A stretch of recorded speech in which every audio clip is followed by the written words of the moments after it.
Oke, sekarang kita akan lanjutkan aja ya untuk pembuatan si blend datanya itu sendiri. Nah, jadi untuk membuat blend data, kita pertamanya harus pastikan dulu bahwa kedua data source yang mau kita blend nantinya itu udah masuk ke data source kita. Nah, untuk sekarang ini kan kita baru punya yang sampel superstore untuk yang sheets order. Jadi kita perlu masukkan lagi yang sheets return. Nah, ini kita tinggal add data aja di sini di paling bawah, add data. Lalu kita pilih dari Google Sheets. Nah, setelah itu kita pilih sampel superstore untuk yang sheets returns ya teman-teman. Jadi caranya sama aja kayak kita mau menambahkan data source ke Looker Studio. Setelah itu add to report.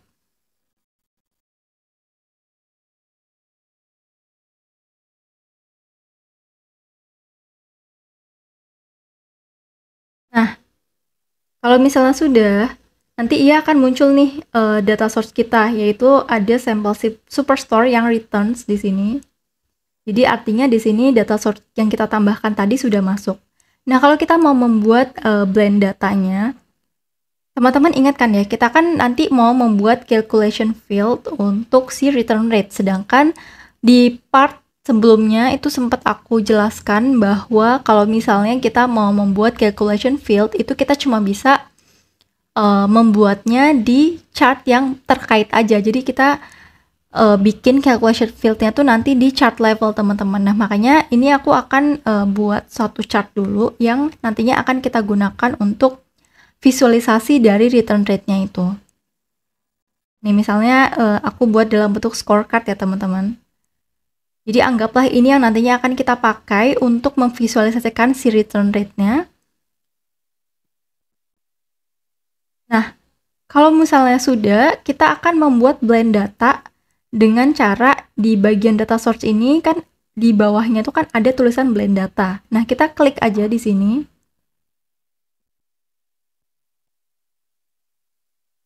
Kalau sudah, kita udah punya nih table 1 dari sampel superstore yang kita punya nih sebelumnya. Jadi kan table satunya ini udah jadi nih si superstore yang sheets order. Kita tinggal pilih dimensions atau matrix apa aja yang mau kita masukkan ke dalam si visualisasinya ini. Nah, karena kita tadi kan cuma mau menghitung si return rate ya, artinya yang kita butuhkan itu hanya informasi dari order secara keseluruhannya. Jadi di sini sebenarnya kita masukkan order ID aja udah cukup, teman-teman. Nah, jadi di sini kita masukkan order ID aja udah cukup, tapi mungkin kalau sesuai kebutuhan, itu nanti dimensi dan matriksnya bisa menyesuaikan dengan apa yang mau ditampilkan nanti di visualisasinya. Untuk matriksnya ini aku hapus aja karena kita nggak butuh profit margin. Nah, setelah itu baru kita akan menjoin table yang kedua, yaitu table yang order. Jadi kita di sini klik join another table, lalu kita pilih yang superstore yang sheets returns. Nah, di sini dimensionsnya kita selain order ID, kita kan juga perlu informasi ya untuk kira-kira mana aja order ID yang melakukan return. Artinya dimensionsnya kita tambahin juga untuk yang return. Oh iya, for your information ya teman-teman, jadi kalau misalnya join data atau blend data di Looker Studio ini maksimalnya ini bisa sampai 5 table ya. Jadi ada table 1, table 2, maksimalnya itu cuma bisa 5 table. Jadi limitasinya di situ. Nah, kalau udah ada table 1, table 2, jangan lupa untuk pilih configure join-nya itu mau berdasarkan apa. Jadi di sini kita menentukan parameter key yang mau kita gunakan sebagai penghubung antara table 1 dan juga table kedua. Nah, di sini tentu aja kita pakai join conditions-nya itu pakai order ID, karena ini kan yang akan menghubungkan untuk mengetahui gitu order ID mana aja yang melakukan return dari keseluruhan order ID. Jadi di sini kita kondisinya pakai order ID. Lalu untuk join operatornya, karena kita kan mau ambil dari table 1 tuh kita mau ambil semua total ordernya, karena kan rumus kita itu kan yang di penyebutnya itu kan dia kan total order ID secara keseluruhan kan. Nah, makanya kita pakai yang leave outer supaya yang data dari table yang pertama atau table yang di kiri itu nanti muncul semua. Sedangkan untuk yang table kedua itu ya udah kita ambil yang match aja karena toh semua total ordernya itu kan udah tercatat di sheets yang order. Jadi Jadi di sini kita pilih yang tab outer aja teman-teman. Setelah itu kita klik save.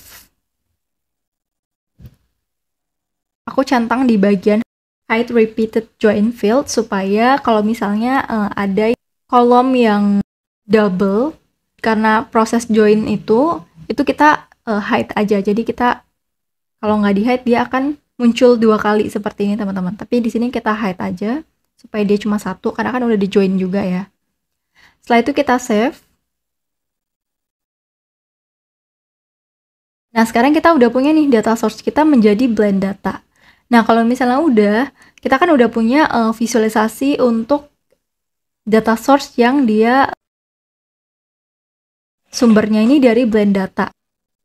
Baru nih kita bisa memasukkan calculated field pada matrix kita. Nah, jadi kita akan membuat calculated field secara chart level ya teman-teman. Karena kalau misalnya data source kan dia kan nggak bisa nih untuk ditambahkan calculation field. Jadi di sini kita bikinnya secara chart level. Jadi di matrix kita buat add calculation field.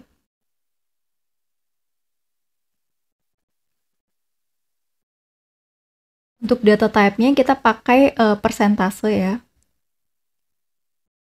Nah, lalu untuk rumusnya adalah kita kan mau mengambil total order ID yang dikembalikan per total order. Jadi total order yang dikembalikan ini artinya setiap kolom order ID yang kolom return-nya itu berisi yes. Jadi untuk rumusnya ini kita bisa pakai count distinct untuk lalu kita ambil conditional untuk case when return-nya itu adalah yes.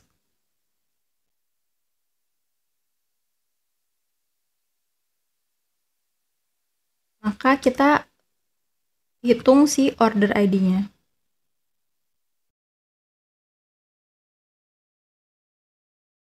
Kalau misal else ini kita null in aja.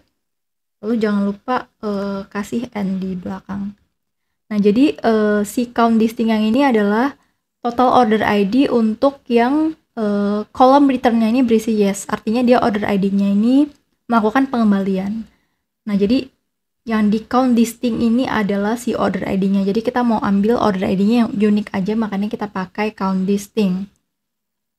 Nah, setelah itu baru kita kasih penyebutnya berupa si total order ID-nya secara keseluruhan, yaitu count distinct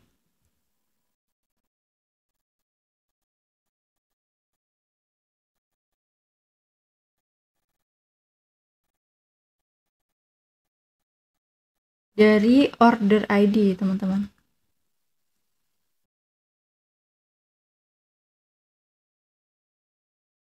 Jadi seperti ini ya, teman-teman, untuk formulanya. Lalu kita klik apply. Nah, dengan begini kita udah berhasil mendapatkan return rate dari hasil blend data antara sheets order dan juga return ya teman-teman. Kira-kira begitulah untuk penjelasan mengenai blend data. Kalau teman-teman masih ada yang bingung, teman-teman bisa tanyakan aja di kolom komentar. Terima kasih dan sampai jumpa di part selanjutnya. Terima kasih telah menonton Halotek Academy. Jangan lupa like, comment, subscribe, dan share video ini. Cek juga tutorial menarik lainnya ya. Halotek Academy, learn today, great tomorrow.